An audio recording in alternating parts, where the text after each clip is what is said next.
ਉਹ ਇੱਧਰ ਆਓ ਜ਼ਰਾ। ਬਈ ਕੀ ਹੋਇਆ ਤੈਨੂੰ ਮੈਂ ਦੱਸਦਾ ਹੁਣੀ ਕੀ ਹੋਇਆ ਯਾਰ। ਉਹ ਸਰ ਹੁਣ ਤੇ ਤੂੰ ਅੱਬਾ, ਮਿਲਦੀ ਨਹੀਂ।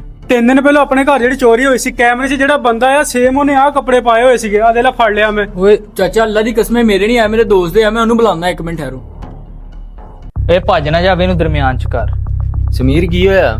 ਕਾਕਾ ਸਾਡੇ ਘਰ ਹੋਈ ਚੋਰੀ ਤੇ ਕੈਮਰੇ ਜਿਹੜਾ ਬੰਦਾ ਆ ਉਹਨੇ ਸੇਮ ਆਹ ਕੱਪੜੇ ਪਾਏ ਸੀ ਤੇ ਇਹ ਕਹਿੰਦਾ ਮੈਂ ਤੇਰੇ ਕੋਲ ਲਏ ਆ।